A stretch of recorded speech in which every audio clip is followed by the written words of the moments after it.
Mean के उनका अच्छा तो वेरी सॉरी थी, एक दो स्टूडेंट को इशू आ रहा था तो उनके लिए हमने रिफ्रेश किया, that's why we discontinued.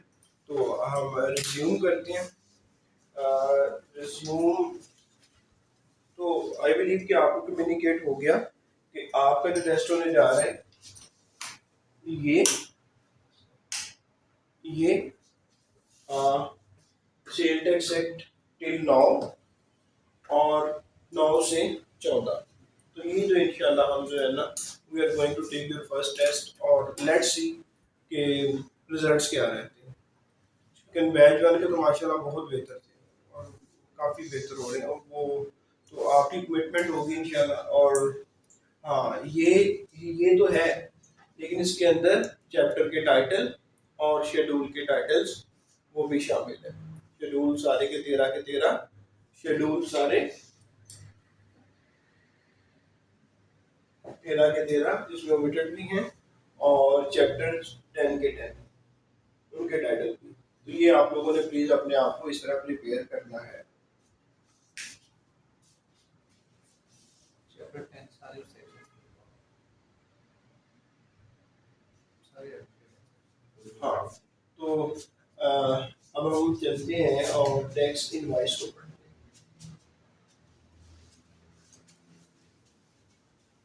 Tax invoice को कभी किसी ने देखा है आप लोगों में से?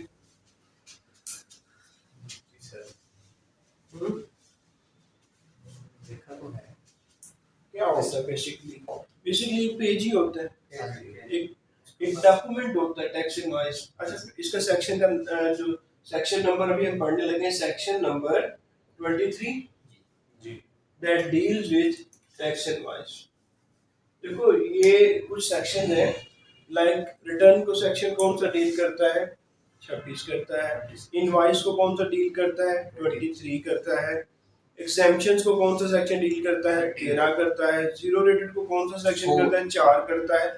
ये आपको ये वाले सेक्शन, इस तरह के जो जो तगड़े सेक्शंस हैं वो आपको हर वक्त आने चाहिए, ठीक है। इसमें बिल्कुल भी और शेड्यूल कौन से जो इम्पोर्टेंट, शेड्यूल 3 बहुत इम्पोर्टेंट है, शेड्यूल 5 बड़ा इम्पोर्टेंट है, शेड्यूल 6 बड़ा इम्पोर्टेंट है।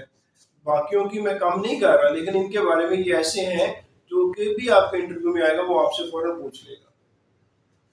अगर आप इंटरव्यू में फौरन पूछ लेगा आपसे कि ये बच्चे ने बड़ी अच्छी प्रिपरेशन करके इतने ज़्यादा स्टूडेंट भी मेरे सामने आके बैठा है तो इसको इन चीज़ों को बताऊंगा। ये अब section 23 deal with tax invoice. Tax invoice आपको पता है जब भी टैक्स का वर्ड अकेले आ रहा है that is cell tax invoice. इसका मतलब जब भी सेल टैक्स एक्ट में टैक्स का वर्ड आएगा दैट इंडिकेट्स सेल्स टैक्स। अभी ये सेल टैक्स की बात हो रही है, सेल टैक्स की इनवॉइस। सेल टैक्स की इनवॉइस क्या होगी और इसके अंदर क्या क्या कुछ लिखा जाएगा वो बात होने लगी है। ये सेल टैक्स की इनवॉइस एक डॉक्यूमेंट होगा। Let's suppose this is the relevant document. क्या होगा जी इसमें? इधर आपका टाइटल आ जाएगा कि मैं कौन सा कारोबार करने वाला हूँ, मेरा नाम क्या है, कौन है जो इशू कर रहा है इस इनवॉइस को, वो सारी उसका एनटीएन सही हो गया। एसटीआरएन जिसे कहा जाता है, उसका एसटीआरएन स्टैंड फॉर एसटीआरएन। एसटीआरएन क्या होता है? Sales tax registration number.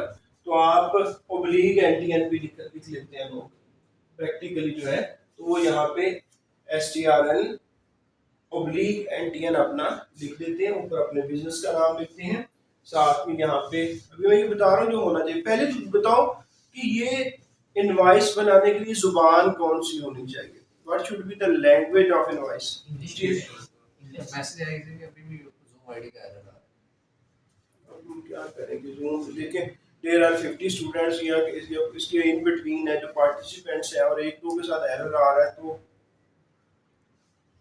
क्या इसकी इसकी तरफ से भी हो सकता है। हाँ यही ना, कि यही मैं बात करूँ, अगर 1 और 2 के साथ एरर आ रहा है, 50 जो पार्टिसिपेंट उसी लिंक को यूज करके इन हुए और स्टिल हो रहे हैं, तो हम क्या करें उनका? ये देखिए अभी भी इन हो रहे हैं।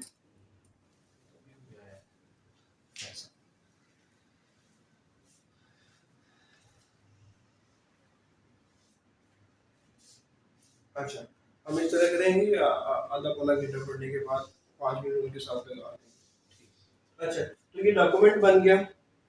अच्छा, ये डॉक्यूमेंट की जुबान कौन सी होनी चाहिए, लैंग्वेज कौन सी होनी चाहिए जी? इंग्लिश में पेपर में पूछता है कि text invoice can have the language of English, Urdu, both, और साथ में वो कोई और एनी फॉरेन लैंग्वेज, कि जैसे चाइनीज आते हैं तो चाइनीज को चाइनीज में इनवॉइस दे दी जाए। काम तो बहुत चाइना के लोग यहाँ हमारे पास कर रहे हैं, तो क्या उनको चाइना की इनवॉइस दे दी जाए? तो सेम टैक्स एक्ट क्या कहता है? तो आपका आंसर क्या होगा? English English voice. हाँ, तो ये देखो, ये एक बात इंपॉर्टेंट सामने आ गई कि आपको ये नहीं पता। तो ये इंग्लिश और उर्दू दोनों जुबानों में किसी एक में आप इनवॉइस बना सकते हैं। उर्दू में आप नहीं देखते होंगे मार्केट में, लेकिन इंग्लिश देख रहे होंगे, तो इसलिए कह रहे हैं कि invoice should be in English, know that may be in English और उर्दू। तो लैंग्वेज आप क्लियर कर लें कि लैंग्वेज कौन सी हो सकती है।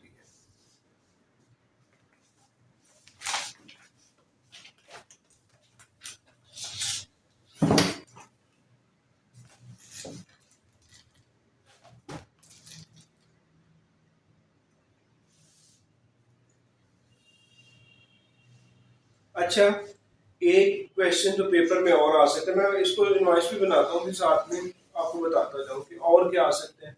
कि वो कह सकते हैं लैंग्वेज का आपको पता है, ठीक है, किसी दूसरे ग्रुप में आ सकते हैं कि invoice should be in alphabetic orders, in numbers,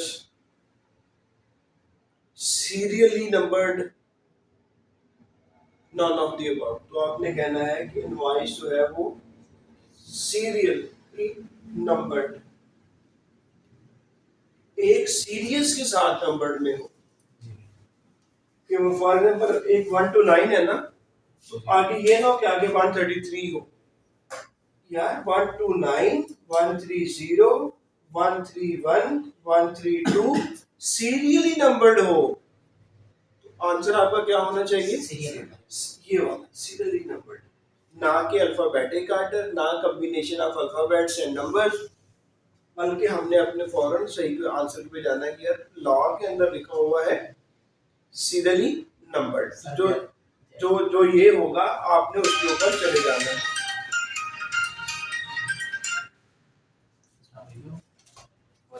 अच्छा, अच्छा, अब ये इनवॉइस कब इशू की जाएगी? ये एमसीक्यू के पॉइंट ऑफ व्यू से दो हमने नोट कर लिए एमसीक्यू इसके अंदर से जो बन सकते हैं। फिर वो कहता है कि इसमें और एमसीक्यू किस टाइम पे इनवॉइस होगी। ले जी, वो उन्हें किसी और मोबाइल नंबर से किसी और चीज से ट्राई करो, वेब के थ्रू ट्राई करें एक दफा। मेरी बात करो। मेरी बात करें। अस्सलाम वालेकुम बेटा, मैं समझ गया बेटा, आप पता क्या करो, इसका सोल्यूशन की तरफ जाते हैं। आप इस तरह करो कि जो आप मोबाइल यूज कर रहे हो ना, आप इसको यूज ना करो, ठीक है?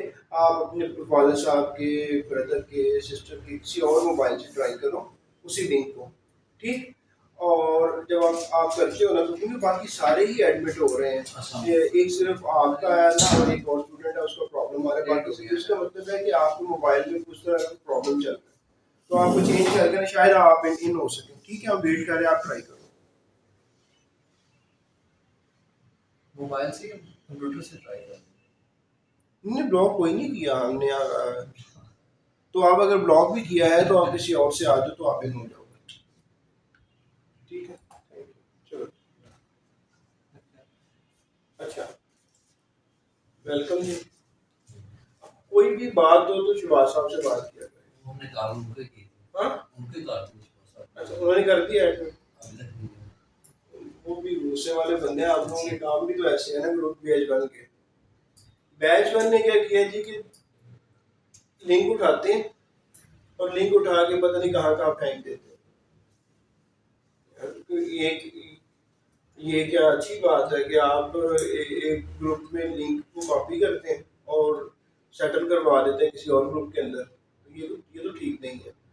तो ये तो हमारा, हमने फर्स्ट उनको वार्निंग दे के कि उनको लॉस ना हो, अदरवाइज बनता तो ये था कि उनको कभी भी एडमिट ना किया जाए, री एडमिट ना किया जाए उनको, क्योंकि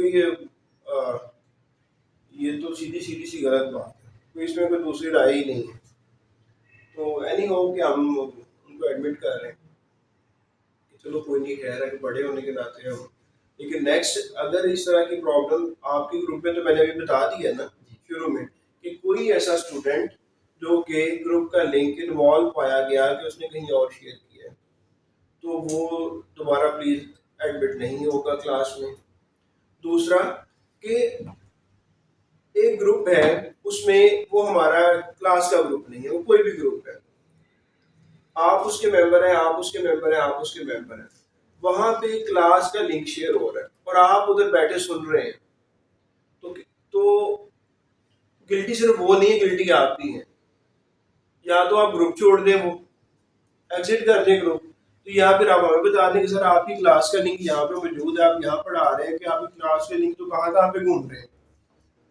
ये मैं आपकी ड्यूटी नहीं लगा रहा कि आप ढूंढते फिरें, लेकिन अगर आप उस ग्रुप में हैं और वहां पे शेयर हो रहा है तो फिर तो आपको बताना चाहिए। एक व्हाट्सएप ग्रुप है ABC कुछ भी, जो हमारा ATC का ग्रुप है, उसमें से लिंक उड़ता है और उस ग्रुप में शेयर हो जाता है, आप नहीं कर रहे, ठीक है, लेकिन आप बता भी तो नहीं रहे कि सर देखें उधर से स्टूडेंट ऐसे ही आ रहे हैं और ये गलत डिस्कशन भी कर रहे हैं। तो आपकी भी रिस्पॉन्सिबिलिटी इतनी जरूर बनती है कि आप सिर्फ हमें हाईलाइट करते हैं, लेकिन आप हाईलाइट करने की बजाय कहते हैं मैंने ग्रुप नहीं बनाया और मैं डिस्कशन का हिस्सा नहीं हूँ, कभी कभी वहाँ पे बात करता हूँ, लेकिन आपके सामने गलत चीज़ तो हो रही है। तो आपसे ये रिक्वेस्ट है कि आप सिर्फ हाईलाइट कर दिया करें, लेकिन अगर आप हाईलाइट नहीं करेंगे, वहाँ उसका हिस्सा बना रहेंगे, तो वो फिर आप भी इक्वली जो है ना उसमें इन्वॉल्व होंगे। एनी हो वो थोड़े दिन है यार, इंशाल्लाह 1 महीना और होगा। हाँ इंशाल्लाह होगा, क्यों नहीं होगा। सिलेबस कवर करना हो तो सेल टैक्स की एक दिन में वर्कशॉप करके कर देते हैं। ये तो समझाने की बात है, तो सीधे नंबर समझाया जा रहा है, जुबान समझाई जा रही है, एक एक लफ्ज के ऊपर जोर दिया जा रहा है, ठीक है। तो अगर इन लफ्जों पे जोर नहीं देना, सेल टैक्स की इनवॉइस बनाता हूँ, आगे निकल जाता हूँ, अगला सेक्शन अगला सेक्शन अगला सेक्शन खत्म कर देते हैं। मतलब आप एक सब सेक्शन के अकॉर्डिंगली कि तो ये 2 क्वेश्चन हो गए। लेट्स कम बैक जी, इधर देखिएगा नया स्टूडेंट अगर आता है तो। अच्छा, 3 चीजें हो गई हैं। नंबर 1 जुबान कौन सी होगी जी, इंग्लिश और उर्दू दोनों हो सकती है। नंबर 2 किस तरह होगा, सीरियल नंबर्ड होगा। नंबर 3 किस टाइम पे इनवॉइस दी जाएगी, वक्त क्या होगा, किस वक्त पे इनवॉइस इशू होगी। इसका एक ही हल है, at the time of supply. कब? At the time of at the time of supply. ये है जी, ये 3 क्वेश्चन तो इसमें से बन सकते हैं। और बाकी क्या इंफॉर्मेशन होगी, बाकी इंफॉर्मेशन होगी जी कि और इसमें व्हाट्सएप तो नहीं होगा, इसमें व्हाट्सएप वाला इनवॉइस में, इसमें जी 2 बिल इशू कर रहे हैं उसकी डिटेल होगी, जिसको इशू की जा रही है उसकी डिटेल होगी, उसका नाम, उसका पता, नाम, एड्रेस, चीज क्या है जो बेची जा रही है उसकी डिस्क्रिप्शन, चीज की वैल्यू क्या है बगैर सेल टैक्स के, सेल टैक्स क्या है वो, और इन दोनों को मिला के टोटल क्या ले रहे हैं आप। ये डिस्क्रिप्शन चीज की कि उसके क्या बेचा जा रहा है, क्वांटिटी क्या है, किसको बेचा जा रहा है, बायर की सारी डिटेल, नाम, पता, address, phone number, STN, NTN, STRN, किस डेट को इशू हो रही है, इनवॉइस का नंबर। तो ये वो सारी चीजें हैं जो कि एक डॉक्यूमेंट के अंदर होंगी, तो डॉक्यूमेंट को कहा जाएगा कि ये टैक्स इनवॉइस है, ये सीरियली नंबर होगी, इसकी जुबान इंग्लिश या उर्दू होगी, और जब आप सप्लाई कर रहे होंगे साथ में एक कागज भी पकड़ा देंगे कि ये पकड़नी ये है। तो ये था all about sale tax invoice. Section 23 deals with the sale tax invoice.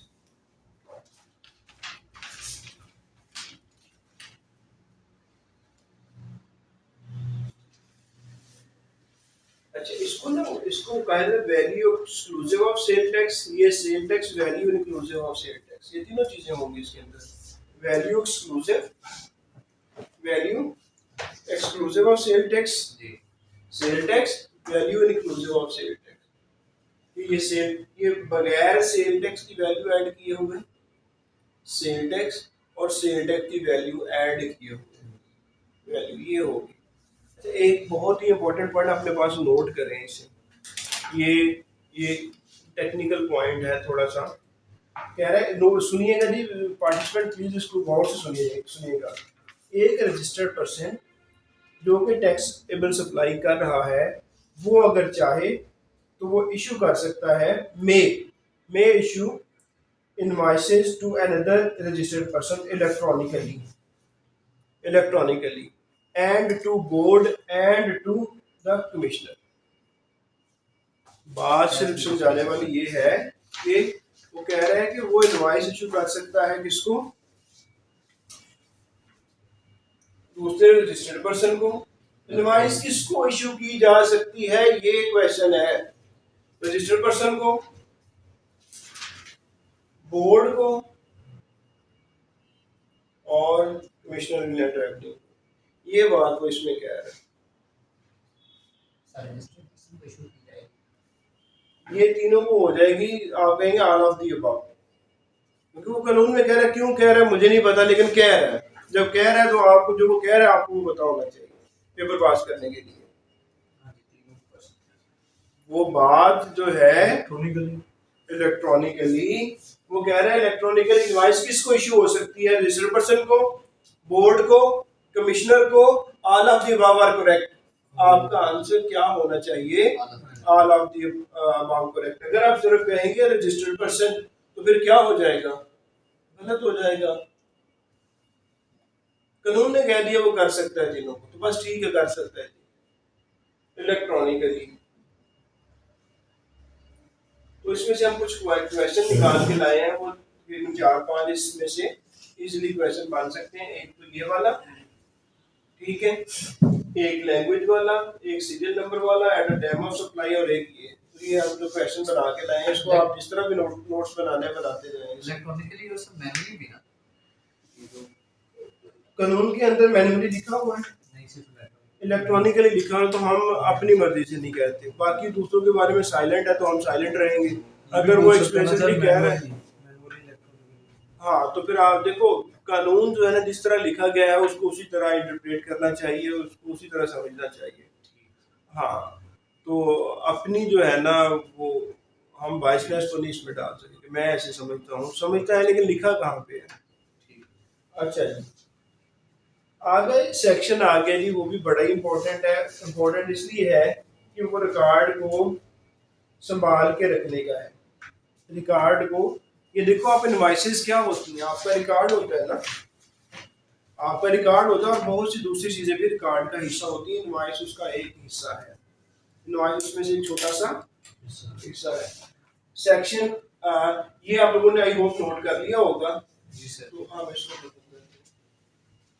अच्छा, अगर कोई स्टूडेंट चाहता है कि सर ये हमें ग्रुप में शेयर होने चाहिए, हम ये वाली चीज़ें जो है आप जो बोर्ड में लिखते हैं ये बेसिकली जूम पे जा रहा है। तो अगर कोई स्टूडेंट चाहता है कि सर ये आपने 5 चीज़ें लिख दी, तो मैं चाहता हूँ कि ये ग्रुप में मेरे दूसरे स्टूडेंट हैं उन तक पहुँच जाए, तो वो स्क्रीनशॉट लेके मुझे शेयर कर दे, मैं कर दूँ, ठीक है। लेकिन वो खुद ना घुमाता फिर पूरे मुल्क में। फिर हम खुद याद तस्वीर ले लें, यहाँ से आप भी ले सकते हैं, तस्वीरें लेते लोग वो तो बैठा कर लेना आप फिर हाँ, तो आप मुझे शेयर कर दो, मैं वो आपके ग्रुप में डाल दूंगा। स्टूडेंट का पॉइंट ऑफ ये भी है कि सर हम भलाई के लिए कर रहे हैं दूसरों की, तो हमारे बैचमेट है ना, उनकी भलाई करनी है, तो आप उनकी फीस दे दो, जिनको आप फजूल ऐसे दिए जा रहे हो, लिंक शेयर कर रहे हो। अगर आप इतनी भलाई करना चाहते हैं तो हिम्मत करें थोड़ी सी। हाँ, ये है कि आप ये करें, जो क्लासमेट हैं आप उनके साथ कर लें, और फिर तो कोई डिफरेंस नहीं रहेगा ना कि अगर आप उसको उठाएं और बगैर परमिशन लिए घुमाते फिरें उसे। और फिर कॉल पता है किसकी आती है, वालिद साहब की। आप अपने वालिद साहब को मजबूर कर रहे हैं कि वो आपकी जगह पे रिक्वेस्ट करें। कुछ तो बेचारे इतने अल्लाह के नेक बंदे हैं, वो बहुत ज़्यादा रिक्वेस्ट करना शुरू कर देते हैं, हमें शर्म आती है। ये आप हमारे बड़े हैं, बुजुर्ग हैं, आप हुक्म करें, रिक्वेस्ट नहीं करें, तो बड़ों का फिर मानना पड़ता है। अच्छा जी, सेक्शन 24 एग्जैक्टली रिकॉर्ड से रिलेटेड है कि रिकॉर्ड, अच्छा पता क्या है, जब आप पूरा याद करें, एक सेक्शन है उसका टाइटल इतना लंबा है, ठीक है, उस लंबे के अंदर एक पॉइंट है रिकॉर्ड, ठीक है, तो आप उसको स्पेसिफाई करके ना सारा सेंटेंस, अगर रिटेन करने में मुश्किल हो रही है तो आप उसका एक पेट वर्ड देख लें। अभी लेट्स गो टेक्स्ट एनवाइस, तो अब एनवाइस को पकड़ने के, एनवाइस किस सेक्शन में है, ठीक है, तो थोड़ा आप अपने तौर पे जो जिस तरह आपको याद करना आसान है उस तरह पकड़े, ताकि मैं क्वेश्चन सही सॉल्व कर, आंसर ठीक दे दूं। रिकॉर्ड, रिकॉर्ड को कितने पीरियड के लिए संभाल के रखना है। रिकॉर्ड में सारी चीजें आ रही हैं, रिकॉर्ड में आपके अकाउंट्स भी आ जाएंगे, आपकी परचेजेस भी आ जाएंगी, आपकी इनवॉइसेस भी आ जाएंगी, आपके एनुअल अकाउंट्स भी आ जाएंगे, इसमें आप profit and loss account, balance sheet, change statement of change in equity, cash flow, ये सारे के सारे क्या हैं, ये सारे के सारे डेट कंप्राइज योर रिकॉर्ड, ये आपके रिकॉर्ड को बना रहे होते हैं। तो रिकॉर्ड बना के अगले साल उसको चला दोगे नहीं, आप इसको प्रिजर्व करोगे, प्रिजर्व करोगे, रिकॉर्ड को संभालना, रिकॉर्ड को प्रिजर्व करना कहा जाता है for how many years, 6 year. अब बात ये है कि 6 ईयर स्टार्ट कहाँ से, कहाँ से कहा जाएगा 6 साल तक संभाल कर, कहीं स्टार्ट पॉइंट भी होगा ना, स्टार्टिंग पॉइंट क्या है, from that financial year, from that tax year, end of, from the end of financial year, जिस ईयर के वो रिलेटेड थे उसके फाइनेंशियल ईयर के एंड पे, टैक्स ईयर के या किसी और के, अब बताओ क्या होना चाहिए। ना बच्चों ये है, ना बच्चों ये है, देखो यहाँ पे एक टैक्स पीरियड का कॉन्सेप्ट है सेल टैक्स के अंदर, है कि नहीं है, 1 मंथ, ठीक है, वो 1 मंथ है, वो महीना जब एंड हुआ, आपने ये इसको भी उसके उसके झांसे में नहीं आना, जो वो रिसीव करना चाह रहा है टैक्स ईयर से, वो आपको फाइनेंशियल ईयर से, it's not a income tax, इसके अपने पीरियड है, जिस पीरियड की है, जैसे अब मंथ एंड हुआ, अब अक्टूबर है, सितंबर एंड हुआ, सितंबर की रिटर्न जो जमा हुई 15 तक, तो जनाब इसके आगे 6 साल बाद कैलकुलेट कर, ठीक, इससे आगे 6 साल फॉर 6 ईयर्स, ना कि आप कहें जी कि फाइनेंशियल ईयर जो खत्म हो गई, चल रहा है 2022 जून 30 से 30 जून 2022 को क्लोज होगा, तो इससे आगे मैं 6 साल करूंगा नहीं, the period will reckon from end of the tax period, end tax period is month.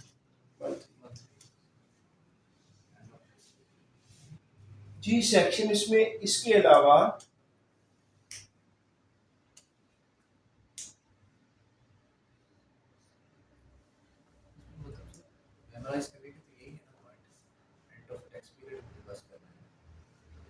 अभी अब एक और बात करते हैं, ये तो है नॉर्मल, एक होती है अब एबनॉर्मल कंडीशन, ये तो रूटीन है ना, ऐसे है, लेकिन एबनॉर्मलिटी क्या हो सकती है राव साहब,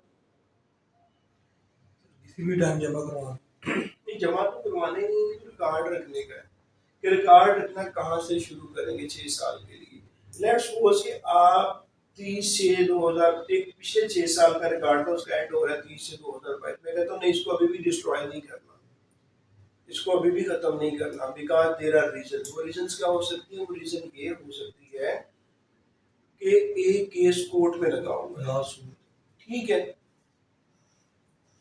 टाइम पीरियड पूरा हो गया, 6 साल पूरे हो गए, लेकिन उस रिकॉर्ड को आपने तब तक जाया नहीं करना जब तक वो डिसीजन का फाइनल फैसला ना आ जाए, फाइनल डिसीजन ना आ जाए, तो दो तरीके हो गए रिकॉर्ड को, दो लिमिट होगी रिकॉर्ड को संभाल के रखने की, एक 6 साल और दूसरा till the final decision of any suit.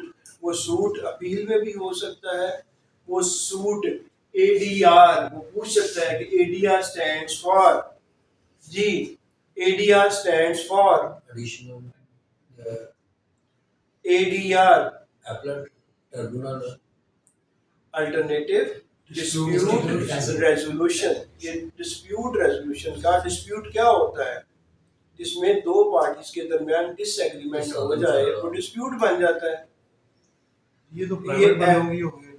ADR जो है, अगर एडीआर के अंदर एक फैसला पड़ा हुआ है, अगर वो किसी कोर्ट में पड़ा हुआ है या वो कमिश्नर अपील वगैरह के पास पड़ा हुआ है या किसी के पास पड़ा हुआ फाइनल डिसीजन के लिए, तो तब तक आप रिकॉर्ड को कायम दायम रखेंगे। 6 साल और फाइनल डिसीजन वाला, ये दो आंसर है इसके अंदर। टिल द फाइनल डिसीजन, अगर 6 साल पूरे भी हो गए हैं but still you have to wait till the final decision. तो ये दो पॉइंट्स हैं इसके अंदर। Section 24 is over, record is over. Let's move ahead.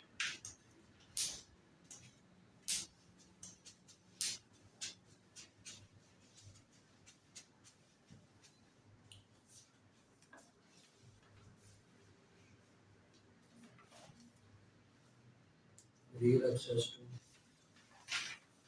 records and information reports. जी अब बात होने लगी है जी एक्सेस की। एक्सेस क्या होती है? Section 25, access to record. वो रिकॉर्ड था जिसको आपने इतने अरसे तक मेंटेन करके रखा, उस पर किसको आप रसाई दे सकते हैं, किसकी उस पर पहुंच करवा सकते हैं, किसकी आप पहुंच करवा सकते हैं, पहुंचने की, उसको टच करने की, उसको देखने की, उसको रीड करने की, उसके परusal की किसको इजाज़त दे सकते हैं। ये इजाज़त किसे मिलने लगी है? देखो आपका एम्प्लॉई है वो तो देख ही रहा है। अब बात हो रही है in the context of FPR कि रिकॉर्ड आपका है, क्या एफपीआर वाले उसे देख सकते हैं? ये इस सेक्शन में उनको अथराइज करने की तरफ लेके जाया जा रहा है। वो कहते हैं जी कि कौन कह सकता है आपको कि रिकॉर्ड प्रोड्यूस करो? वो आपको कह सकता है आपका सीआईआर, कमिश्नर इनलैंड रेवेन्यू कह सकता है कि मोहतरम अपना रिकॉर्ड जो मैंने कहा था, जो कि मुझे बताया गया कि कानून के मुताबिक आप 6 साल तक रख सकते हैं या टिल द फाइनल डिसीजन आप मेंटेन करेंगे, तो वो रिकॉर्ड तो मुझे दिखाओ। ये कह सकते हैं कि आप मुझे वो रिकॉर्ड दिखाओ। तो रिकॉर्ड दिखाना क्या है? एक्सेस है रिकॉर्ड के ऊपर। ठीक हो गया जी। रिकॉर्ड क्यों वो देख रहा होता है? क्योंकि उसे लग रहा होता है कि there is some discrepancy, you are involve in tax evasion, आप टैक्स को चोरी कर रहे हैं, इसलिए वो कहता है कि लेके आओ मेरे कार्ड। देखो रिकॉर्ड दे के वो क्या करता है, वो ऑडिट की तरफ जाता है।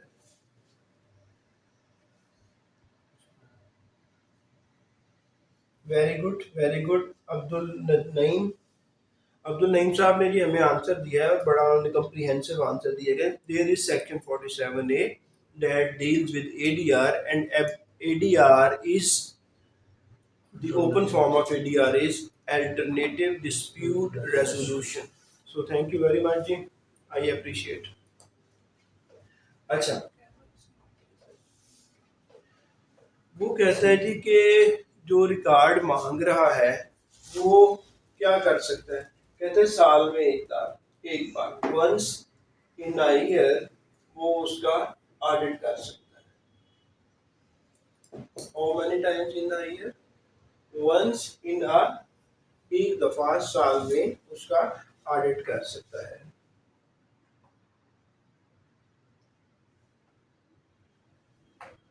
अब वो कहते हैं कि कमिश्नर के पास शक करने के लिए वजूहात है। He has reasonable grounds to doubt that, to suspect that the registered person is involved in tax fraud. The registered person is involved in tax fraud. वो क्या करेगा? फिर वो कह देगा कि मैं इंक्वायरी और इन्वेस्टिगेशन करवाता हूँ। अब मैं बात कर रहा हूँ कि कमिश्नर को डाउट है, वो सस्पेक्ट कर रहा है कि रजिस्टर्ड पर्सन टैक्स फ्रॉड में इन्वॉल्व है, तो वो क्या करेगा, वो इंक्वायरी लगा देगा। वो ग्राउंड्स को प्रूव भी करेगा सीए। अभी बात चल रही है, इन्वेस्टिगेशन लगा दी, ठीक है।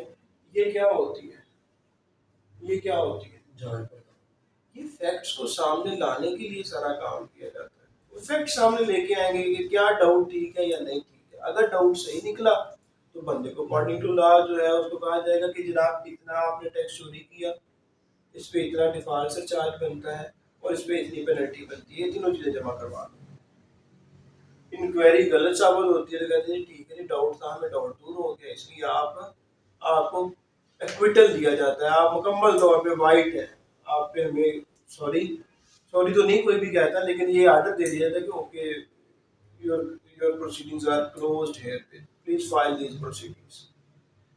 ठीक है कि हमने सारे तरीकों से ये कर लिया, तो अब छुट्टी। अब इसको ये करवाने के लिए, छुट्टी लेने के लिए आपको पता है कि क्या करना पड़ता है, तो वो अगर कर गया तो ठीक है, नहीं कर गया तो मर गया, क्योंकि complete compliance of law is not easy. इसके लिए बहुत मुश्किल काम है कंप्लीट, कहीं ना कहीं तो ब्रेक हो रहा होता है तो वो साबित कर देते हैं, देखिए यहाँ पे गलतियाँ हैं और इस गलती के लिए इतने पैसे बन रहे हैं जो आपको गवर्नमेंट के खजाने में जमा करवाने पड़ेंगे। आगे मूव करते हैं। अब वो यहाँ पे इसको लगाने जा रहा है, ये करके दो, ये करके दो। क्या ये इंस्पेक्टर को कहेगा, क्या ये किसको कहेगा? ये कम से कम जो है ना, ACIR is abbreviation of Assistant Commissioner Inland Revenue। वो ACIR को कम से कम कह सकते हैं, इससे नीचे वाले बंदे को जो सेल टैक्स के टैक्स फ्रॉड की इंक्वायरी और लीगल इन्वेस्टिगेशन नहीं कह सकता। ये पॉइंट है, वो किसे कह सकता है कि ये वाली इंक्वायरी करके दो मुझे। फिर वो कहते हैं कि जब आप स्टार्ट करते हैं, चीज़ों को देखना शुरू करते हैं, तो वो एक अदारा है, वो कहते हैं जी कि हमारा ऑडिट जो है वो auditor general of Pakistan AGP बहुत बड़ा अदारा है पाकिस्तान का, जो कि ऑडिट करने का राइट रखता है। तो वो कहते हैं जी कि मेरा ऑडिट तो ऑडिटर जनरल ऑफ पाकिस्तान ने किया हुआ है, आप क्यों कर रहे हैं? तो कानून ने उसको इजाज़त दे दी कि चाहे AGP ने किया हुआ है, हम फिर भी करेंगे। AGP ने किया हुआ है, ये ऐसे क्यों हुआ? क्योंकि देखो इस तरह हुआ होगा कि ये ऑडिट करने गए सेल टैक्स वाले, उन्होंने कहा ये तो AGP करके चला गया, एक दफ़ा करवा लिया, अब नहीं करेंगे। तो फिर उन्होंने कानून पास करवाया कि यार नहीं, we are here to detect the tax fraud, so we have the powers of law। हमारे पास कानून की ताकतें हैं, वो ताकतें यूज करके हम जो है आपको कहते हैं कि हमारे से ऑडिट करवाओ। अच्छा, वो ऑडिट की जो प्रोसीडिंग्स हैं वो क्या फेस टू फेस होंगी? पेपर में जो क्वेश्चन आने जा रहा है या जो हो सकता है कि क्या ऑडिट की प्रोसीडिंग्स फेस टू फेस होंगी? नहीं, आप कोयटा में बैठे हुए हैं, मैं यहाँ बैठा हूँ, मैं फिर भी कर सकता हूँ वीडियो के ऊपर। मैं कैसे कर सकता हूँ? इलेक्ट्रॉनिकली, वीडियो लिंक के ऊपर, ठीक है। तो फेस टू फेस भी हो सकती हैं, इलेक्ट्रॉनिकली भी हो सकती हैं, या किसी और प्रोसीजर के तहत भी हो सकती हैं। इलेक्ट्रॉनिकली हो सकती हैं, फेसबुक या अदर मीन्स जो भी चूज कर लिए जाए उनके तहत हो सकती हैं। ये है कि ऑडिट प्रोसीडिंग्स कैसे हो सकती हैं। वो इलेक्ट्रॉनिकली हो सकती हैं, वो वीडियो लिंक के थ्रू हो सकती हैं, वो किसी अदर मीन के थ्रू हो सकती हैं, वो आमने सामने बैठ के हो सकती हैं।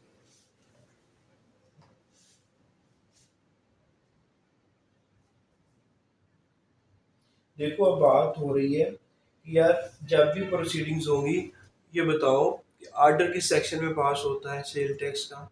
जी, इनको शक पड़ा, इन्होंने इंक्वायरी इन्वेस्टिगेशन करवा दी या इन्होंने ऑडिट करवा दिया, ऑडिट हुआ, ऑडिट के बाद अब क्या होने जा रहा है? ऑडिट के बाद अब होने जा रहा है ऑर्डर पास।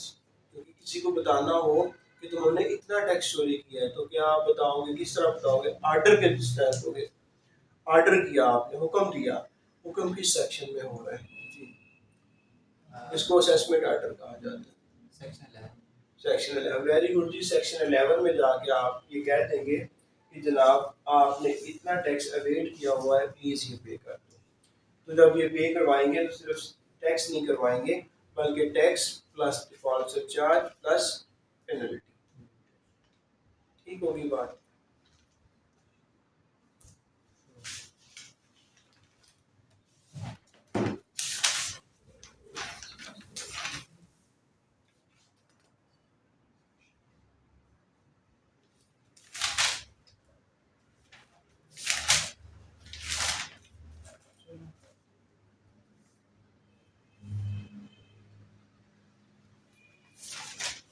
अब ये ना ये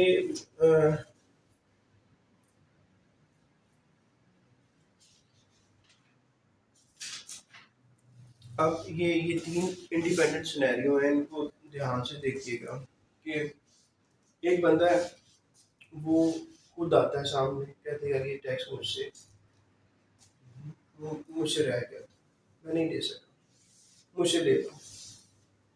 फिर क्या होगा? सिनेरियो 1, एक बंदा है, वो कहता है कि यार टैक्स रह गया था, बंदा भी रजिस्टर्ड पर्सन कहता है ये मुझसे रह गया था, ये मुझसे टैक्स ले लो। तो आप क्या करते हो? उससे टैक्स लेते हो, टैक्स मीन सेल टैक्स, और साथ में डिफॉल्ट सरचार्ज। उससे कहते हो ठीक है छुट्टी, आपको कोई प्रॉब्लम नहीं। ये क्या है? नोटिस मिलने से पहले कहा जाता है कि आपके एफपीआर ने उसको नोटिस दिया ही नहीं, वो बंदा तेज था, उसके पास इंटरनल रिसोर्सेज थे, उसको पता चल गया कि यार ये काम करने जा रहे हैं, तो मेरा भी ये बनता है, उसने वो टैक्स दिया, डिफॉल्ट सरचार्ज दिया, छुट्टी लेके चला गया। ठीक होगी बात? फिर क्या हुआ? एक दफा ये हुआ, एक सिनेरियो ये भी पैदा हो गया। वो सिनेरियो क्या पैदा हुआ? सिनेरियो पैदा हुआ जी के नोटिस दे दिया एफपीआर। एक होता है नोटिस और एक होता है show cause notice. Show cause होता है कि यार कि अब मैं कर देने लगा हूँ, अब मैं लगा देने लगा हूँ। नोटिस होता है कि अभी इंफॉर्मेशन दी जा रही है, बात शुरू हुई है। लेकिन शो काज नोटिस में कहा जाता है अपने आप को एक्सप्लेन करो, अपनी पोजीशन वाजिया करो, वाजिया कर दो। अदरवाइज साथ में लिख दिया जाता है कि मैंने ये कैलकुलेट करके ये मैं लगाने लगा हूँ। नोटिस में तो सिर्फ इनिशियली होता है, उसमें कहा जाता है कि यही हमें शुबह शुबहात है, यही ऐसे है। नोटिस में तो इनिशियल फेज होता है, लेकिन जब ये आता है ना, तो ये डेंजरस फेज होता है, शो काज नोटिस, कि ये मैं करने लगा हूँ, मुझे बताओ ये मैं क्यों ना करूँ। मैंने समझ लिया कि तुम्हारा इतना टैक्स बन गया है, तो आप मुझे बताओ कि मैं क्यों ना ऐसे समझूं। ये आप टैक्स पेयर को भेज रहे होते हैं कि आप मुझे बताओ कि क्यों ना मैं आप पे टैक्स लगाऊं। हम कानून के मुताबिक इतना बनता है, मैं क्यों ना ऐसे करूं। ये इसमें सवाल है, क्यों का आंसर दिया जा रहा होता है। तो अगर दूसरा सिनेरियो क्या हुआ, दूसरे सिनेरियो में हमने ये कहा कि देखो नोटिस आ गया, तो जनाब को कहता है कि नोटिस आ गया, आगे इसने क्यों वाला भी आ जाना है, तो मैं क्या ना करूं, कैसे करूं कि मैं एक टैक्स पे कर दूं, दूसरा मैं डिफॉल्ट से चार्ज पे कर दूं, और तीसरा जो पेनल्टी है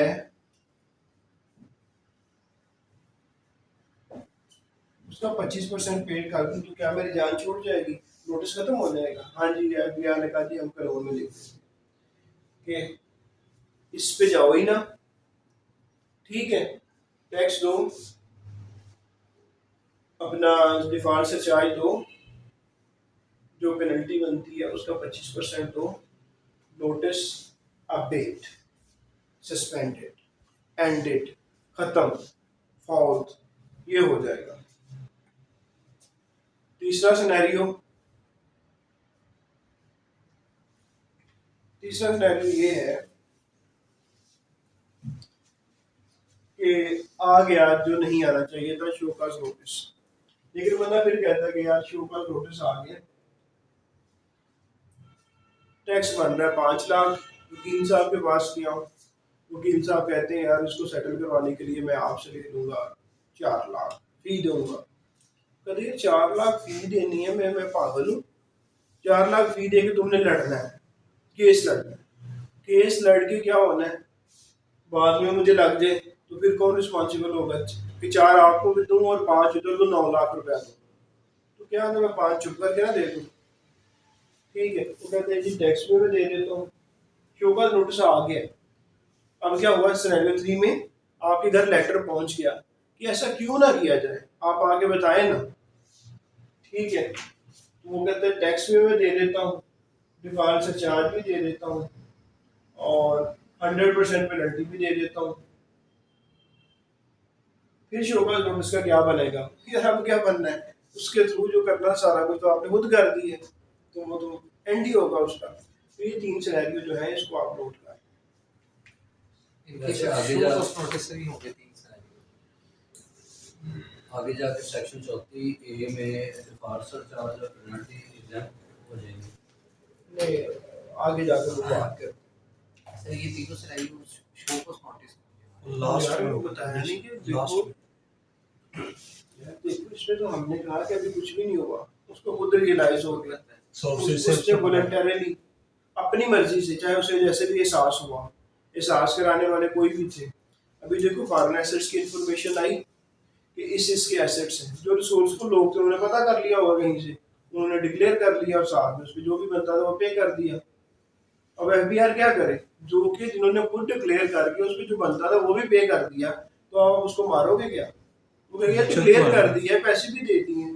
यहाँ पे तो ये है कि उसने पे कर दिया, साथ में डिफॉल्ट चार्ज भी दे दिया, आपको तो पता ही नहीं था, आप पेनल्टी किस चीज की लगाओगे अपनी?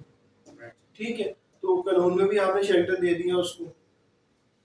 यहाँ पे नोटिस आ गया, उसने कहा कि यार मुझे लग रहा है कि इस तरफ मामला चले जाना है 100% पेनल्टी की तरफ। उसने कहा कि ठीक है यार, डिपार्टमेंट का भी टाइम बचाता हूँ, एफबीआर का भी, और अपने रिसोर्सेज भी बचाता हूँ। ये जो टैक्स है मुझे तो पता ही है, टैक्स भी देता हूँ, साथ में डिफॉल्ट से चार्ज देता हूँ, पेनल्टी का 25% देता हूँ बात का। तो यहाँ पे वो चाचा एस आ गया। तो इस वक्त जो है, इस वक्त भागने का कोई रास्ता नहीं है, पूरी 100% पेनल्टी दो, साथ में ये काम करो और छुट्टी दे दो। तीनों में एक्विटल एक्विटल क्या है, ये तो एक्विटल में मतलब वाइट होके आ जाता है, लेकिन यहाँ पे ये समझे कि छुट्टी मिल गई उससे कि उसको ये वाला खत्म हो गया, उसका पेनल्टी तो बढ़ गई। पेनल्टी बढ़ गई। लेकिन एक्विटल में क्या होता है कि आप पे कोई दाग नहीं है, आप बेदाग हैं, आप मुजरम नहीं है, बरी जिम्मा है आप। लेकिन उस बेचारे का जो कुछ हो चुका होता है, ये सुनने के लिए नस्लें सर कभी कभी हंसने चल जाती हैं।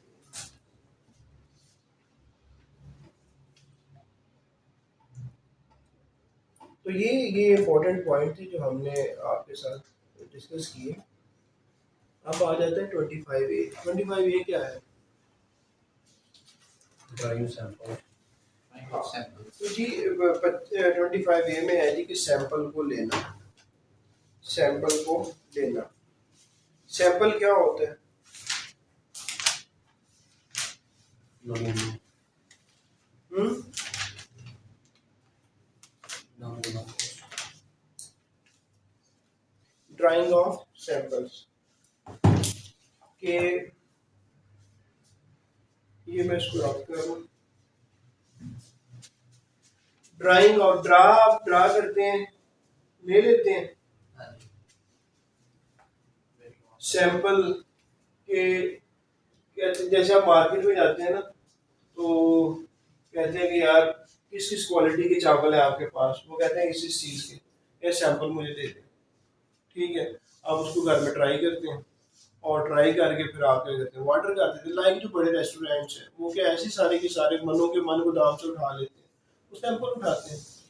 चावल बेचने वाला जो है जब वो लेके जाता है, कहते हैं अपने जो भी आपके पास है उसका सैंपल दे। जूते बेचने वाला जब आता है लाहौर में मैन्युफैक्चर करके किसी लोकल एरिया से, तो वो कहता है जी कि ये मैं सैंपल लेके आया हूँ, अगर आपको पसंद है तो मुझे बताओ, मैं इस तरह की और बना दूंगा। फ्रूट वाला जो है, ड्राई फ्रूट वाला अगर कोई है तो वो सैंपल लेके आता है, जी ये देखो मैं पैकेट पैक किए हुए, पैकेट दे रहा हूँ आपको, इसको चेक कर लो। इस तरह का आपको पिस्ता मिल जाएगा, इस तरह का आपको अखरोट मिल जाएगा, इस तरह की अंजीर मिल जाएगी। अभी कोयटा से लेट्स सपोज एक बंदा आ रहा है लाहौर में, उसने गुड सप्लाई करनी है, तो वो ट्रक साथ लेके घूमता रहेगा? कि जो जहाँ पे गए उसको पूरा ट्रक दे दो। ऐसा तो नहीं होता ना। वो आता है, वो एक एक बैग लेके आता है, चाहे चलो एक बोरी ले आए, एक बोरी को ले आता है रिक्शे में रख के, उसको निकालता है, पूरी अकबरी मंडी में घूमता है, सबके पास जाता है जी कि मेरे पास एक शॉपर में हर एक के लिए सैंपल बना लेते 10 10 15 15 आइटम डाल के कि ये हैं, ये सैंपल है मेरे, आप देखें, आपको पसंद आता है तो मैं कोयटा वापस जा रहा हूँ, ये नंबर आप कॉल कीजिएगा, इसी क्वालिटी का सेम क्वालिटी आपको यहाँ पे मिल जाएगी लाहौर के अंदर। तो ये होता है एक सैंपल। और इसी तरह लोग सारे कारोबार करते हैं। इसी तरह कि अब जरूरत पड़ गई है कोई चीज देखने की एफबीआर को, तो एफबीआर क्या करेगा? एफबीआर उनका सारा माल उठा के ले आएगा, नहीं, सैंपल सैंपल लेके आएगा। अभी सैंपल में कितनी क्वांटिटी होनी चाहिए, ये पेपर में आ सकता है कि सैंपल लेते हुए आप कितनी क्वांटिटी ले सकते हैं, 10 kilo, 5 kilo, 6 kilo, minimum quantity. Minimum quantity देखो, सैंपल लेने के लिए आप कितनी क्वांटिटी ले सकते हैं? आंसर करेक्ट है मिनिमम, जिससे आप वो रिजल्ट हासिल करना चाह रहे हैं, इस पे एक्सपेरिमेंट करके वो रिजल्ट लेंगे। ये है वो बात। जिस तरह कोयटा वाला बंदा मिनिमम क्वांटिटी लेके आएगा ताकि जिसके जो जो इसको देख के जांचना चाह रहा है, जो देखना चाह रहा है कि मुझे ऑर्डर करना चाहिए या ना करना चाहिए, उतनी क्वांटिटी उसको दे दूं, वो देख के उसे पता चले कि ऑर्डर करना है या नहीं करना।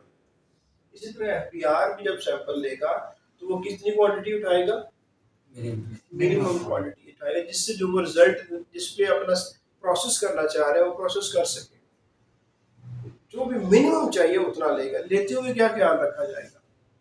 लेते हुए ख्याल रखा जाएगा कि देखो टैक्स पेयर भी बहुत इंटेलिजेंट होता है, वो कहते हैं जी कि मेरा है ही नहीं, सैंपल जो उठा के लेके गए ये it doesn't belongs to me. ये तो राव साहब को इन्होंने कहा था कि ये हमें कहीं से प्रोड्यूस कर लो, इन्होंने आपस में कहीं गेम खेली, वहां से उठा ली, ये तो मेरा है ही नहीं। जब आप ये कर रहे हैं तो जो वहाँ पे साथ में लोग हैं उनसे साइन करवाएं कि देखें जी ये इन्हीं की फैक्ट्री का, इन्हीं का सामान उठाया जा रहा है, आप लोग साइन करें। और बेहतर ये है कि जिसका उठाया जा रहा है उससे भी साइन करवाएं। अगर वो डिनाई कर देते हैं तो साथ में जो लॉ इन्फोर्समेंट एजेंसी जब साथ लेके जाते हैं, इसमें पुलिस को साथ आप लेके जाते हैं, तो उनसे साइन जरूर करवाएं। एक पेज होता है ना, जब आप सैंपल ऐसे उठा होता है कि आप उठा के ले के आ जाए, रिसीविंग नहीं, उसमें रिसीविंग होती है, उसका पूरा प्रोसीजर होता है, उसमें विटनेस के साइन होते हैं। तो जब आप सैंपल ले रहे हो, एक तो आप मिनिमम लें, ये ना हो कि आप कपड़े कुछ भी उठा रहे हैं, पूरे गाँव के लिए हैं, इसलिए सैंपल लेके जा रहे हैं, मौजें लगी हुई हैं, ठीक है, रिकॉर्ड इतना पूरे के पूरा उठा के ले आए, बाद में पता चले एफबीआर के अंदर रखने की जगह ही नहीं है, और उस रिकॉर्ड को एग्जामिन करने के लिए आपको 100 साल चाहिए, ठीक है, तो वो उसका क्या फायदा? तो कोई बेनिफिट नहीं हुआ। सही, तो आप क्वांटिटी जो है मिनिमम रखें, और मिनिमम रखने के साथ साथ आपने क्या करना है कि वो 3 चीजों के लिए कि ये वाला जो है वो उस बंदे की लायबिलिटी को मालूम करने के लिए मददगार हो,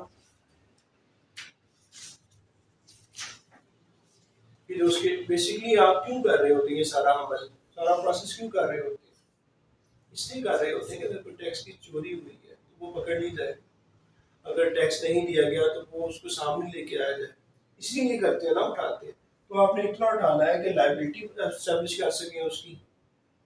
कोई और रीजन है उनको सेटल कर सके, ठीक है। और एक और पॉइंट है कि जो वैल्यू है वो सही तरह मालूम कर सके। अभी वैल्यू आप कहोगे सर ये क्या लिख दिया वैल्यू, यार देखो, एक बंदा कहता है जी कि मैं 1 मीटर कपड़ा इतने का बेचता हूँ 100 रुपए का, अब आप सैंपल उठाओ वहां से, आप वही लेके आप सैंपल उठा लो 50 मीटर, उसको लेके जगह मुख्तलिफ जगहों से रेट लगवा लो कि ये सैंपल है, इसकी वैल्यू क्या है। वो कह रहा है मैं 100 का बेचता हूँ, आपको पता चले वो तो 1000 का बिकने वाला है। तो अगर 100 रुपया वो कह के ऊपर 17% दे रहा है और वो सिर्फ 17 रुपए दे रहा है, इसका मतलब है 1000 का था वो, उस पर 17% अब बनना था, तो वो 1700 कितना बना था, 170 बनना था, और 170 में से 17 सिर्फ उसने दिया, बाकी डिफरेंस सारे का सारा वो चोरी कर रहा है। तो ये है वो सैंपल जब लिया जा रहा है, ऐसा सैंपल लिया जाए जो वैल्यू सही मालूम कर सके, जो कि फिर आगे टैक्स लायबिलिटी मालूम करने में मदद दे, और फिर अदर रीजंस हैं तो वो भी अनलॉक की जा सके। तो that was the story, that was the logic behind taking the samples.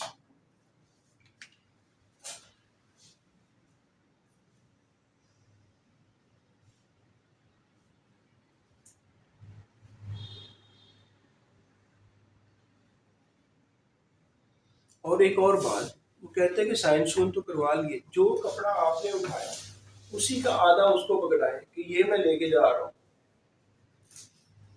वो कल को ये ना कि जवाब यार ये तो 1000 रुपये मीटर बिक रहा था, आप 100 में बेच रहे हो, तो आप उसे सब्सटेंशिएट कर सकें, यार देखो, वो कहे कि जनाब नहीं 1000 वाली तो लाट ही कोई और है, वो तो 1000 वाली कोई और थी, 100 वाला तो इधर पड़ा हुआ था, आप गलत जगह से उठा के ले गए हो, तो वो मैं भी 1000 के बेचता हूँ। आप उसे रखो रखो दरम्यान से कटवा के, आधा मैं लेके जा रहा हूँ, आधा ये पड़ा, ये पैकेट में, ये मेरा पैकेट, ये आपका पैकेट, उसको भी रिकॉर्ड में रखवाओ कि सेम चीज आ रही, नहीं तो वो मुकर जाएगा। तो मैंने कहा नहीं जी देखें, हम मुख्तलिफ तरह के प्रोडक्ट्स में डील कर रहे हैं, वैरायटी है हमारे पास, ये कोई और वैरायटी लेके चले गए उसका रेट लगवाते फिरे, वेयर एज कि मेरी वैरायटी जो थी वो तो कोई और वाली है। तो आप जो भी सैंपल लें उसका सेम रिकॉर्ड उसके पास भी रखवाएं कि ये हम लेके जा रहे हैं, कल के मैच करते हैं कि जनाब ये निकालो, हमें भी इसी का रेट मिल रहा है, तुम्हारा भी वही है, ना कि कोई और है। अच्छा जी,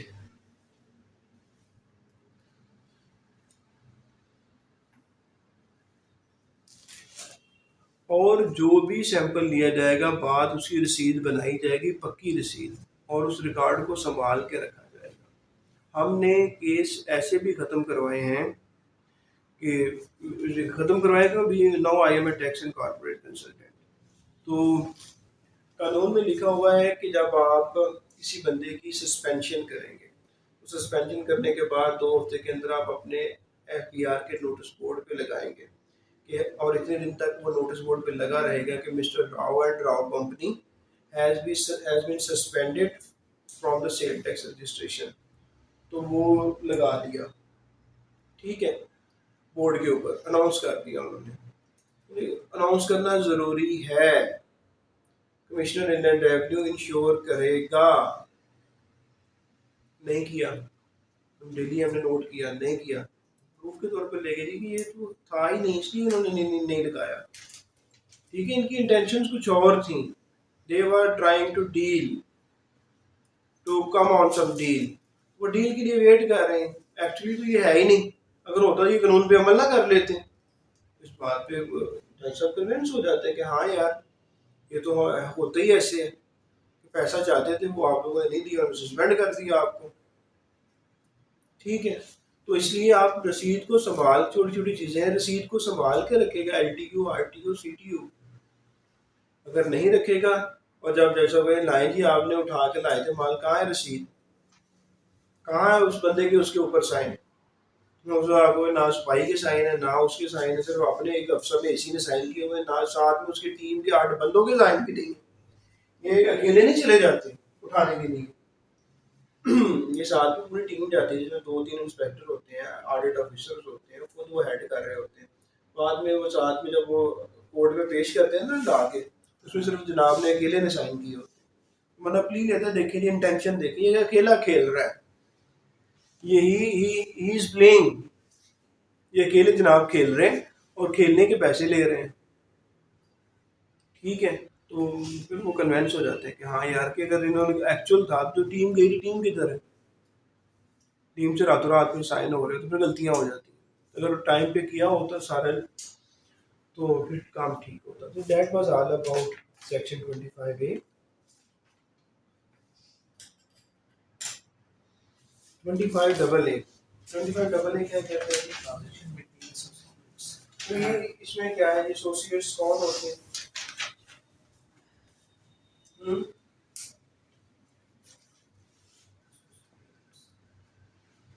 जी एसोसिएट कौन होते हैं? जो आपस में एसोसिएट जी सर एसोसिएट की डेफिनेशन कंपनी के शेयर होल्डर के एसोसिएट्स हो सकते हैं। तो आप लोग जब लेक्चर नंबर 1 को आप लोग सुनेंगे, आप देखिए जो नए जॉइंट स्टूडेंट्स हैं ना, मैं दोबारा से रिपीट करता हूँ उनके लिए। बहुत से स्टूडेंट कह रहे हैं कि सर एक नया बैच स्टार्ट करें, मैं नहीं कर सकता क्योंकि आपने हो ही नहीं सकता ना, पॉसिबल ही नहीं है कि एक इंसान के पास कितना टाइम होता है।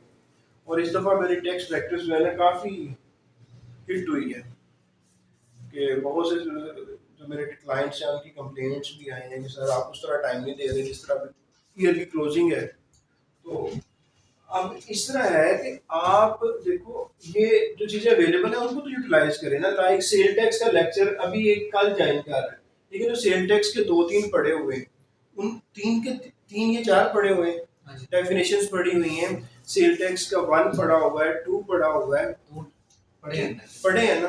तो उन सबसे रिक्वेस्ट है कि प्लीज सेल टैक्स आपने क्लास ज्वाइन की है, आपके लिए हमने 2 ऑप्शन रखे। जो लेट ज्वाइन है स्पेशली मैं उनको एड्रेस कर रहा हूँ कि ये जो हमारे यूट्यूब पे सेल टैक्स के हैं ये आप पे फर्ज है, ये आप पे फर्ज है ये सुने। और दूसरा ये आप पे फर्ज है कि हमारा lecture Monday to Thursday batch 1 के अंदर रात को मगरिब के बाद इस टाइम से लेकर इस टाइम तक होता है। आप 6:30 पे सर शहबाज से रब्ता करें और उस क्लास का ग्रुप का लिंक लें, क्योंकि वहां पे अभी हम सेक्शन 8 में हैं। ठीक है, अब जब आपने लेट्स सपोज फर्स्ट का फर्स्ट आज एक स्टूडेंट ने पहली क्लास से की, तो हमने कहाँ से स्टार्ट किया? 23 से किया स्टार्ट। 23 से तो आगे वो हमारे साथ मिल गया। सेल टैक्स के उसने पहले वाले पढ़ लिए जो वीडियोस में थे, उसके 8वें से आगे हमने इधर से जाना है 9 से, तो वो इधर ज्वाइन करके 9 से लेकर 23 तक उधर से कवर करें। इनिशियली उधर से 2-3 सेक्शन रह जाएंगे ना, वो हम आपको जो रह जाएंगे 2-3 वो अवेलेबल कर देंगे। लेकिन ये अभी आप इसको इस तरह यूटिलाइज जरूर करें। और ये भी अब आपकी रिस्पॉन्सिबिलिटी है कि ये वाला कि प्लीज आप ये टाइमली साथ मिल जाएं और वहां से अपने जो मिसिंग है उनको कवर करें। और अगर आप में से किसी एक की क्लास रह जाती है, फॉर एग्जाम्पल आप ये हमारी चल रही है सेक्शन 23 टू आगे, आज हम पढ़ रहे हैं, आप में से कोई एक स्टूडेंट है जिसकी क्लास मिस होगी, तो ये उसका है कि ये इन दिनों में पढ़ी जानी है, अभी इन दिनों में अभी बैच ए में पढ़ी जानी है। तो वो उस दिन टाइम मुझसे नहीं, शहबाज साहब से, उनसे रब्ता करे और वो लिंक ले ले और आप क्लास में आ जाए और वहां से पढ़ ले। अगर आपकी मिस हो जाती है तो आप ये वाला वहां से कवर कर लें। भी एडमिट कर लें। हाँ कर दें कर दें।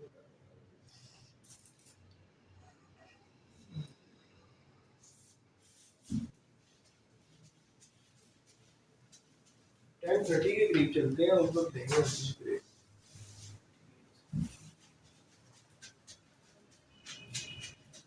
सारा दिन ड्राइविंग करके ना, कर ड्राइविंग से तो बहुत थकते हैं। हाँ, काफी ज्यादा ड्राइविंग करके ना, और उधर भी जाकर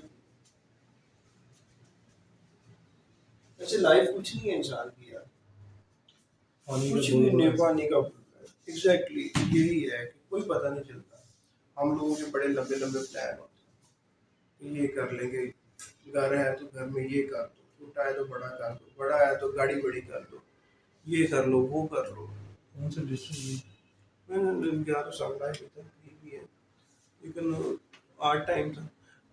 तो ऑनेस्टली हार्ड वर्क करते रहे, अपना इम्प्रूवमेंट करते रहे और साथ में जो फ़राइज़ हैं वो अदा करते रहे, तो इंशाल्लाह होपफुली अल्लाह करम कर देगा कि जो आपके फ़राइज़ हैं उनको सही तरीके से अदा करते रहें, मेहनत करते रहें, तो अल्लाह मेहरबान हो जाएगा। अल्लाह की मेहरबानी से ही है मुमकिन, और कुछ नहीं है। हमारे जो हालात हैं, जो जिनकी डेथ हुई है वो हमारे पास सिटी है, उनकी 2 बेटियां वो पढ़ाती हैं स्कूल में, उन दोनों को लेके आए। एक पहले एक को लिया घर छोड़ा, फिर दूसरी को लिया घर छोड़ा, और फिर बाजार गए हैं कुछ परचेजिंग करने के लिए करके, फिर दोबारा गए हैं। कुछ रह गई चीज़ें वो लेके आए हैं,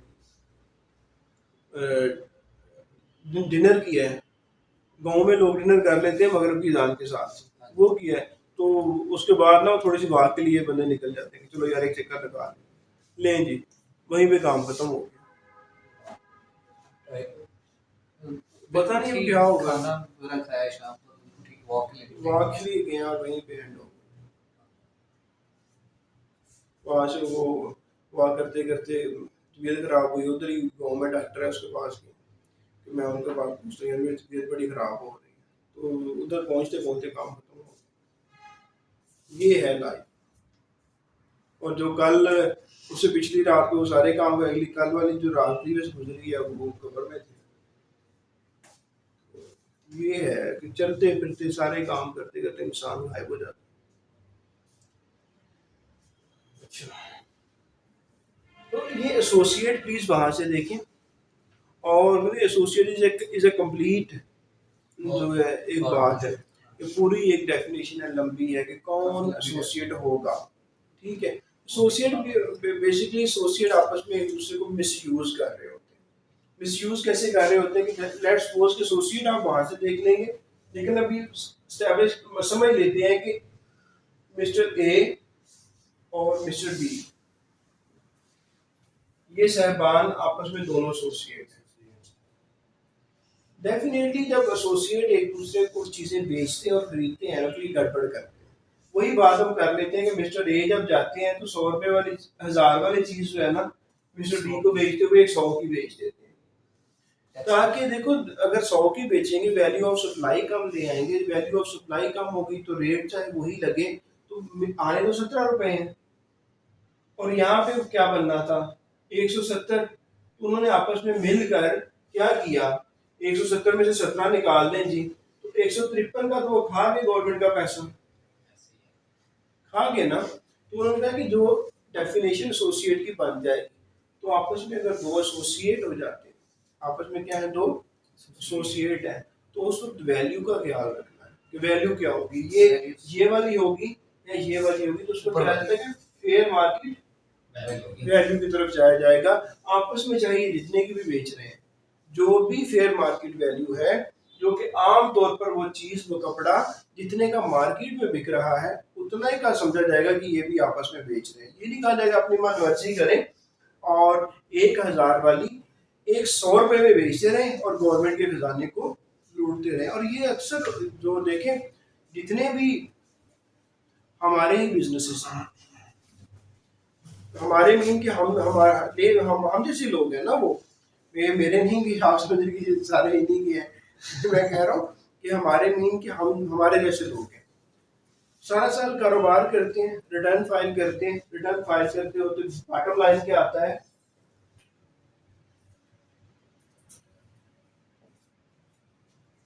ये क्या इंडिकेट कर रहा है, ये जो मैंने पेरेंट थीसिस लगाए हैं, जो मैंने ब्रैकेट्स लगाई हैं, ये क्या है 2 लाख देना है, 2 लाख पे करना लायबिलिटी नहीं, ये होता है कि प्रॉफिट एंड लॉस अकाउंट बनाया आपने। प्रॉफिट एंड लॉस अकाउंट का पता है खाता है नुकसान और नफे को मजबूत करने का, अकाउंटेंट उसे प्रॉफिट एंड लॉस अकाउंट कहते हैं। उसके अंदर जब भी कोई अमाउंट ब्रैकेट में लिखी जाती है उसको कहें ये मनफी की है, ये नेगेटिव है, ये मनफी है, जब भी ब्रैकेट में लिखी जाती है इसका मतलब होता है कि जो हमने कमाया उससे ज्यादा हमारे खर्चे हो गए। तो जितने भी टैक्स पेयर्स आते हैं मोस्टली, जितने भी मसलन जितने इसलिए कह रहा हूँ कि देखो 10-15% है, लेकिन जितने भी फिर 85% हो, इसका मतलब जितने भी हैं वो यही लिखते हैं कि हमने जो कमाया वो कम है और उस कमाने के लिए जो मैंने खर्चा किया वो ज्यादा है। लेकिन एक तरफ तो ये होती है कि यार ये ऐसे, और इसके बिल्कुल अपोजिट क्या चल रहा होता है कि मेरा एक घर था पिछले साल, 5 साल पहले मेरा एक घर था, एक फैक्ट्री थी। अब क्या हो गया है कि मैं हर साल नुकसान पे जा रहा हूँ, 5 साल गुजर गए, हर साल गुजरते गुजरते मेरी 5 फैक्ट्रियां बन चुकी हैं और मैं हर साल नुकसान पे।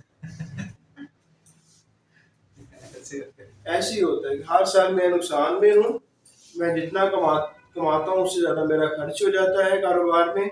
लेकिन मैंने 5 साल पहले एक फैक्ट्री स्टार्ट की थी, अब मेरी 5 फैक्ट्रियाँ हैं, तो अब बताओ बंदा क्या करे कि यार ऐसा नुकसान क्यों ना किया जाए कि जिससे आप 5 फैक्ट्री कैश आउटफ्लो से। तो ये है चीज़। फिर इसी को आप लोगों ने जाके इंस्पेक्टर मार्केट हो गया, ये कहाँ से क्या कर रहे हैं, गेम क्या हो रही है। जब टैक्स देने की बारी आती है उसको कहते हैं कि हम हमारे पास कुछ नहीं, ऑडिट करवा लो, जो मर्जी करवा लो, कुछ नहीं है। लेकिन जब एसेट्स की बारी आती है तो उनके एसेट्स बहुत ज़्यादा बढ़ चुके हैं। अब आगे बात जिस सेक्शन 1, तो इसमें यही था जी 25AA जो हमने आपको बता दिया। अब आगे रिटर्न की, तो रिटर्न सेक्शन 26 है। तो रिटर्न में हम क्या करते हैं जी, बताएं। अब तो आप लोग मास्टर बन गए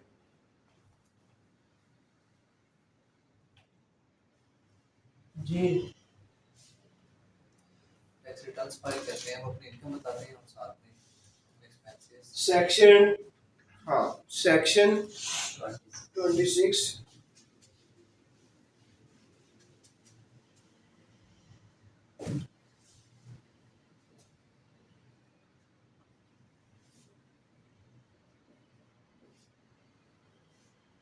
क्या होने जा रहा है इसमें। रिटर्न फाइल करने के हाँ, तो रिटर्न फाइल करते हुए आपने C&C का क्या करना, C&C, ये मैं खुद बना रहा हूँ C&C याद करवाने के लिए। कंप्लीट एंड करेक्ट, क्या करना है, complete and correct. C&C complete and correct. जो भी आप डाटा डालेंगे उसके अंदर वो कंप्लीट होना चाहिए और वो करेक्ट होना चाहिए। और क्या होना चाहिए,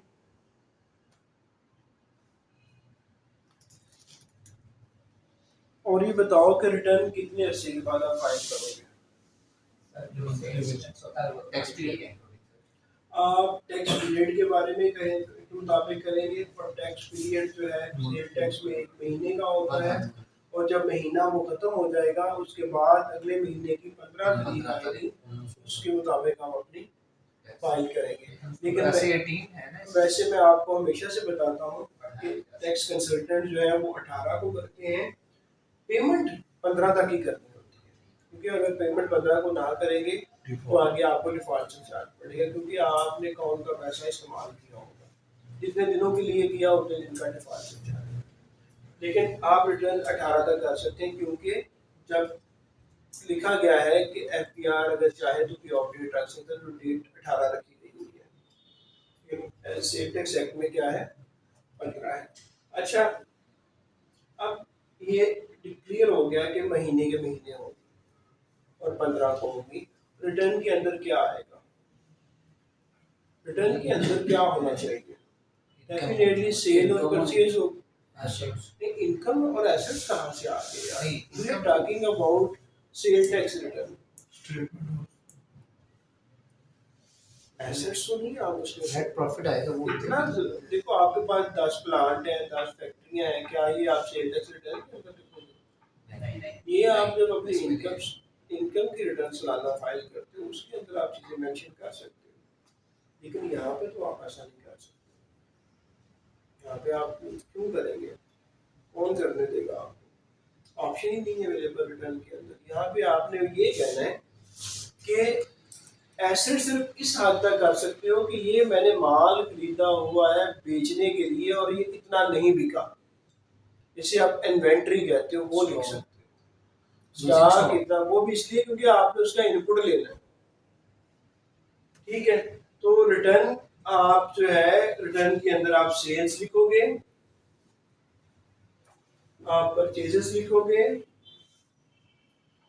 सेल्स के ऊपर आपने आउटपुट कितना इकट्ठा किया हुआ है, परचेजेस के ऊपर आपने इनपुट कितना लिया हुआ है, कितनी परचेजेस हैं, इस पीरियड के दौरान परचेजेस वाली कितनी बिक गई हैं, कितनी मेरे इन्वेंट्री के अंदर पड़ी हुई हैं, रिमेनिंग तो नहीं सेल हो सकी, ठीक है। और अगर आपके ऊपर 8B लग गया है, 8B क्या होता है, एडजस्टेबल 8B क्या होता है, 8B क्या होता है जी, जी यहाँ पे 8B मैंने ये पूछा जाएगा आपसे जी। जूम स्टूडेंट्स 8B प्लीज आप बता दें इन सबको जो यहाँ बैठे हुए हैं उन्हें। Adjust, very good very good, वही वेरी गुड वेरी नाइस। अच्छा ये देखो एडजस्टेबल इनकम टैक्स नहीं, इनपुट टैक्स। हाँ वो टाइपिंग में ना वेरी अच्छा। तो यार ये देखो कितना नहीं एडजस्ट हो उसका इनपुट, जो नहीं होता आप कैरी फॉरवर्ड करते हो जी। वो लिखोगे इसके अंदर, कैरी फॉरवर्ड आप इनपुट लिखोगे। अब मुझे आंसर दीजिएगा कि कितने परसेंट ऑफ आउटपुट जो है उतना आप इनपुट जो है एडजस्ट कर सकते हो। 90%। 90% of what input output confuse करेगा वो। 90% of input can be adjusted, true और फॉल्स। बड़ी सिंपल सी उसने ना आसान सी स्टेटमेंट बना के आपके सामने रख दी कि 90% of input can be adjusted in the light of section 8B। True और फॉल्स आपने ये तो बड़ा जबरदस्त, ये ट्रू है। देखो 90% ऑफ इनपुट एडजस्ट हो रहा है, सेक्शन भी 8B है, 90% भी ठीक है, स्टेटमेंट तो बड़ी जबरदस्त है। ट्रू, पता चलेगा एक नंबर उठ गया, ठीक है। 90% ऑफ आउटपुट, तो ये वो चीजें हैं जी जो कि रिटर्न के अंदर होती हैं। स्टॉक से सर जोड़ते हैं। अच्छा नहीं अभी ना हम क्वेश्चन पे नहीं जाते। अच्छा क्या रिटर्न मंथली के अलावा कोई और भी हो सकती है? एफडी आते हैं सेल्स बढ़ा सकता है। अब देखो नहीं वो और चीज है आप। अच्छा क्या रिटर्न मंथली के अलावा कोई और हो सकती है? जी बिल्कुल हो सकती है। एक तो कानून के अंदर एनुअल सेल टैक्स रिटर्न का कॉन्सेप्ट है।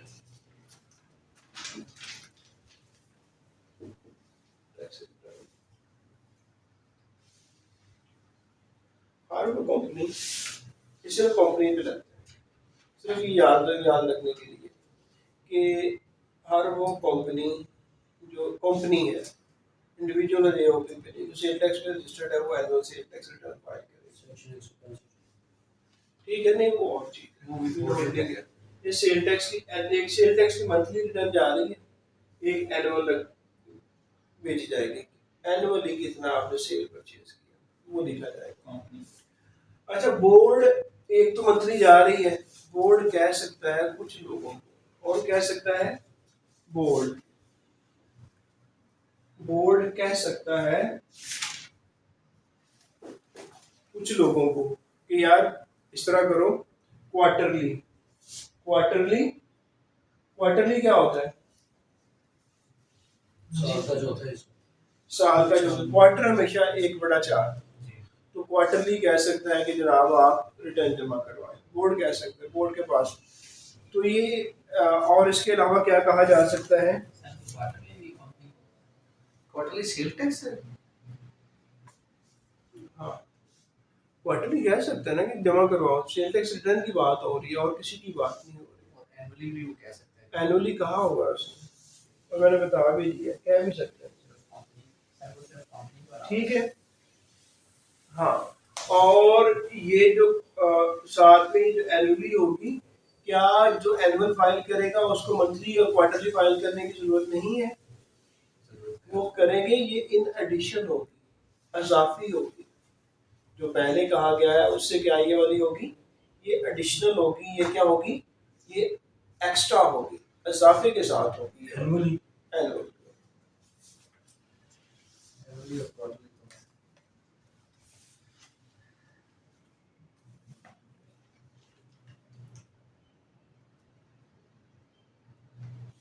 अब बात आने लगी है बड़ी तगड़ी सी,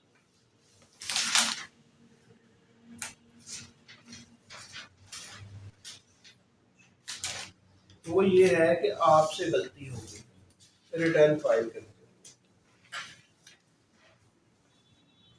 ये पॉइंट बड़ा इम्पोर्टेंट। आपसे गलती होगी रिटर्न फाइल करते, अब आप गलती को सुधारना चाहते हैं, ठीक है। तो आप फिर क्या कर सकते हैं, आप एप्लीकेशन देंगे, जनाब mister commissioner we have made this omission while filing the return, so please वो ओमिशन जो है उस सबमिशन का ख्याल रखा जाए और हमें छोड़ दिया जाए, हमें इजाज़त दी जाए कि हमने जो रिटर्न फाइल की हुई है उसको रिवाइज कर सकें। तो आप रिवीजन क्वेश्चन आएगा, अब एप्लीकेशन किसको दे सकते हैं? कितने दिनों के अंदर दे सकते हैं? गलती के कितने दिनों के अंदर दे सकते हैं जी? 120 डेज। जब गलती हुई, आपको एहसास हुआ, आप उसके 120 दिन के अंदर अंदर अपना काम कर सकते हैं, अदरवाइज नो, नहीं हो सकता। अच्छा, 120 हो गया, और क्या हो सकता है? अगर गलती के 60 दिन के अंदर आपको पता चलता है गलती हुई है और आप उसको ठीक करना चाहते हैं, आप क्या करेंगे? आप इस तरह करेंगे कि गलती ऐसी है कि आप खुद गलती की निशानदेही कर रहे हैं और ज्यादा टैक्स पे कर रहे हैं,